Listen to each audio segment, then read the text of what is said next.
Hello everyone, this is Cody, also known as Codeman Talks here on YouTube. So, I just wanted to share with you my life before and after Jesus. I have some notes on my laptop here just as a reference point to myself. So, I was a very angry and rebellious young kid. I was a punk rocker throughout middle school and high school. Dealt with bullying for many years. I had a mostly absent father who was riddled by drug addiction. I had a narcissistic, emotionally and mentally abusive stepfather. And my mother, God bless her soul, there were times in my life, she was always there. I'm not going to deny that, but there were some times when she was focused on college, when I needed her, she just couldn't be there because she was trying to raised me practically as a single parent, and there were no men in my life who would step up. So right before I gave my life to Christ, we had some household drug and alcohol abusers. My mother did not see this coming. They didn't show their true colors until way too late, but it's over, it's done with. That's years ago now. So I was surrounded by emotional and mental turmoil everywhere that I looked. So I was raised to believe in God, but almost nobody in my family knew Jesus. And between the ages of 13 and 14, I went through something that really stirred me up and convicted me of my sin and started making me search for an answer. I mean, at one point I was one of those people who said, if God is real, why do bad things happen? But I was young, I didn't know better. So I start getting stirred up. I start developing what I would call a very healthy fear of hell, and I started to seek answers. And not knowing where to go, my first thought was, I should probably go to church. They could probably help me out. So, and this was right before the summer of 2012, right before my freshman year of high school. So, summer happens. I don't go to church, but I had a friend who was there, at the time, who saw, some of the stuff that I was going through, and I was like, hey, we should go to church. And he was like, yeah. He invites me to this thing that my old church had called a storm event. What they did was they had a 50-foot banana split for teens, just to draw teenagers in, let's be real. And it worked. I mean, what kid isn't gonna want a 50-foot banana split, right? So I was in a place where I wanted relief, I wanted healing, I wanted forgiveness, and they gave me the gospel message that night. I gave my life to Christ, and I felt like the weight of the world was lifted off my shoulders. Now, I believe that I was saved that day, but I think for many years in my walk, I lived a very cultural Christian lifestyle. And what I mean by that was, I called myself a Christian, but I lived like the rest of the world, which the only reason I suspect that I was saved for many years is because I've seen God move in my life since I was 14 years old. But again, that could have just been his mercy. So we could get into that debate another time. It doesn't matter. What matters now is that I am following Jesus.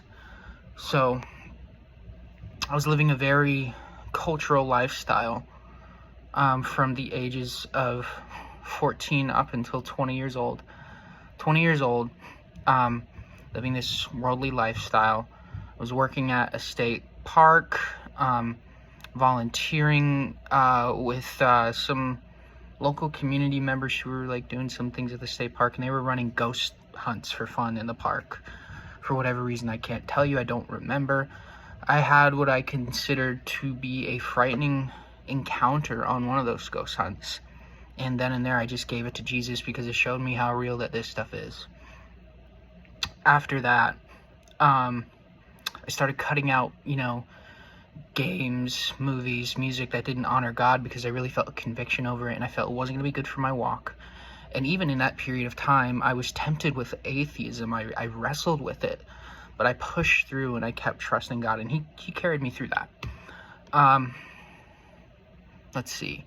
About a year later, I had been dating someone that past year, just for reference. I was dating my ex-girlfriend. We were dating almost a year. It was an on-off relationship. It was toxic. It was my first relationship. It's the past. So, broke up with her because I couldn't see a future with her. I wasn't happy. I wasn't in love, so I cut it off. Later on in the year, met someone else. Definitely fell in love, and then definitely got my heart broken. And I sought after God, and he wasn't giving me answers. And so I got angry. And because I wasn't getting answers, I was like, okay, God, if you don't want to give me answers, I'm going to do this instead. So I turned to tarot cards and psychics for answers, which I would not recommend any single one of you doing, because that's just opening up doorways to demons. From there on, I just started hanging out with the wrong kind of people. Not going to get into who they are. It doesn't matter. But they were bad people. They were toxic. And it got to a point where I felt like if I was going to cut them off, there was going to be some bad consequences. And at that point, I was just like, I reached the end of my rope. Mentally, emotionally, whatever. I was just done. My hands were tied down. I couldn't do anything. So what did I do?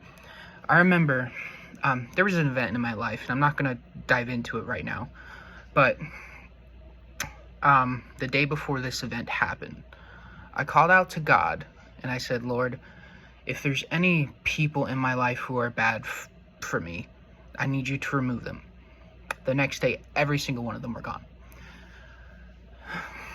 That's how quickly it moved. And so the next day, they're all gone. God answered my prayer. I knew that was him, because there was no way. There's no other way. It wasn't a coincidence. It was the Lord moving. That happened. And in that season where I was fearful of retaliation, from these people, I found comfort in the Psalms and the Lord's promise that he was going to protect me. And I returned back to my church, and I started serving. I was actually on the worship team for some time. Now, that was in 2020. Skip forward 3 years.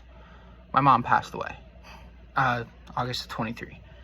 She had been my rock. She was someone that I was depending on. And I struggled deeply with the loss. With the loss. I felt like I was in an ocean, and that I was in this current that was just pulling me wherever, and I was just going with it. I wasn't even fighting it. I was just done, to the point where I was like, I'm done, whatever. And growing up, I don't know if this was an incorrect teaching that I learned, or perhaps I misinterpreted the teaching, but I believe that there were many things that were part of God's will, and I believed at that time it was God's will for my mom to die, which caused me to distance myself a little bit from both God and the church. And we could dive into that thought process more another time. I want to focus on the testimony right now. But I think it's an abusive train of thinking. And so for a couple months, I was just searching. I felt lost. I was floating around different places to live, etc. And then my ex-girlfriend, of all people, encourages me to start meeting with my pastor, Stefan, same Pentecostal here on YouTube. And he challenged me. He said, he was the first person who actually said this to me. He said, it wasn't God's will for your mom to die. And for me, when I first started attending Anchor Church, I thought it was a cult.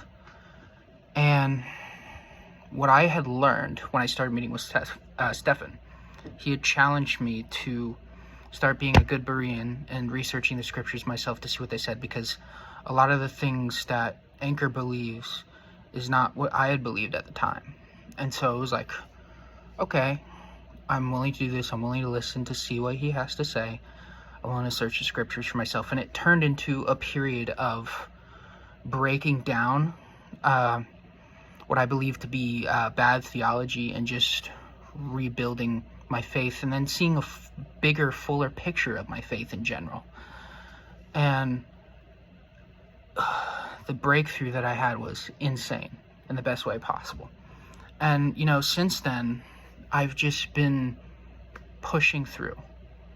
Not every single day is perfect. I still have bad days and I still have struggles. But what I can encourage you with is that God meets me where I'm at. He doesn't expect me, he doesn't expect me to be perfect. That's the beautiful thing about a relationship with God, is He's not expecting you to be perfect. He knows that you have your shortcomings. He's going to meet you where you're at and help you, grow and build yourself up.